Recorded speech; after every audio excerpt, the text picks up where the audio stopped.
मुख्यमंत्री लाडकी बहीण योजनेची जनजागृती करण्यासाठी आमदार बालाजी कल्याणकर यांच्या उपस्थित आज बैठक पार पडली। आपल्यासोबत आमदार बालाजी कल्याणकर आहेत।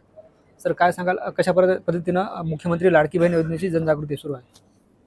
आज नांदेड जिल्ह्यामध्ये आणि माझ्या मतदारसंघात नांदेड उत्तर मतदारसंघामध्ये आज जे बैठक आयोजित केली, आमचे जिल्हा प्रमुख, तालुका प्रमुख आणि शहर प्रमुख आणि सर्व पदाधिकाऱ्यांनी योगायोग आज मी नांदेडमध्ये आहे। सुट्टी होती, अधिवेशन, पावसाळ्या अधिवेशन चालू आहे आणि त्या निमित्ताने आज वेळ काढून मार्गदर्शन करण्यासाठी मला बोलावलं येणं।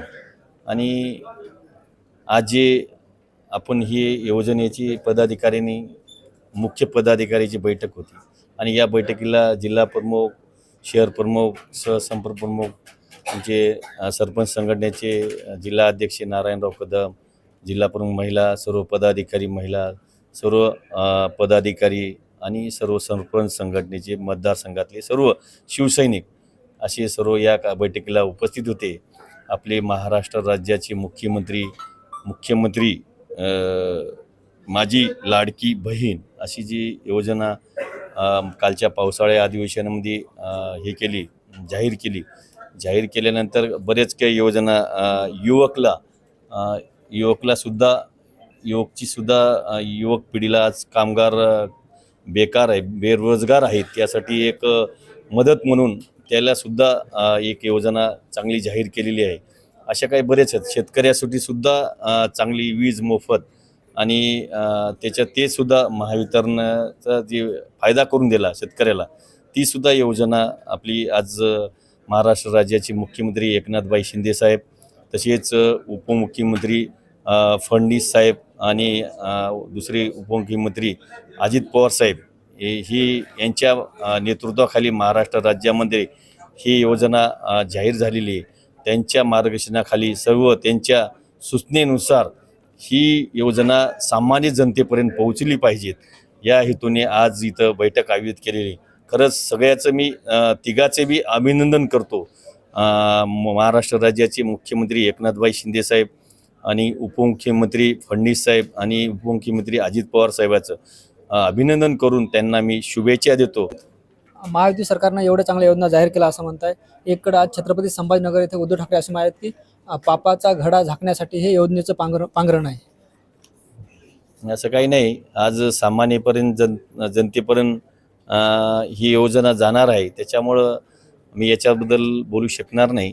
तर खरं जनतेपर्यंत हे तिघजण ही सामान्य योजना पोहोचणार आहे या हेतूने सांगतो। विधानसभेत लाडकी बहीण योजनेचा फायदा होईल का महायुतीला? 100% होईल, कारण याचा फायदा जनतेला होईल, सगळ्या गोरगरिबाला फायदा होईल। आज गोरगरिबाचं जे आर्थिक मजबूत झालेलं आहे, आज 1500 हे 1500 ती पण 3000 रुपये गोरगरिबाला घरात येतील। विद्यार्थ्याचं शिक्षण होईल, मुलीचं शिक्षण होईल, कारण गरिबाला आजकाल परवडणारं शिक्षण नाही, खूप महागाचं शिक्षण झालं, त्याच्यामुळं हे 100% याची मदत, या योजनेची मदत जनतेला होईल। उद्या मनोज जरांगे पाटील नांदेड जिल्ह्यात आहे, तर त्यांची संवाद रॅली आहे, कसं पाहता याकडे?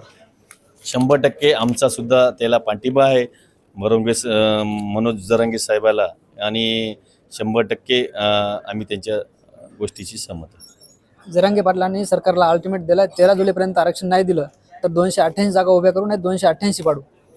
ठीक आहे, महाराष्ट्र राज्याचे मुख्यमंत्री एकनाथभाई शिंदे साहेब, फडणवीस साहेब, अजित पवार साहेब हे निर्णय काही ना काही घेतील याची मला शाश्वती आहे। तुम्ही नांदेड उत्तरचे विद्यमान आमदार आहेत, मात्र असं असलं तरी महायुतीकडून अनेक जण इच्छुक आहेत, काय सांगा शेवटी? नाही, त्याच्याबद्दल काय बोलणार नाही। मी माझं काम करेल, लोकांपर्यंत पोहोचेल, लोकांची सेवा करेल, त्याच्याबद्दल काही बोलणार नाही। ठीक आहे, निश्चितच हे होते नांदेड उत्तरचे शिंदे गटाचे अर्थात बाळासाहेब शिवसेनेचे आमदार बालाजी कल्याणकर, आणि लाडकी बहीण योजनेचा विधानसभेला फायदा होईल असा विश्वास त्यांनी व्यक्त केला आहे। ज्ञानेश्वर लोंढे, TV9 मराठी, नांदेड।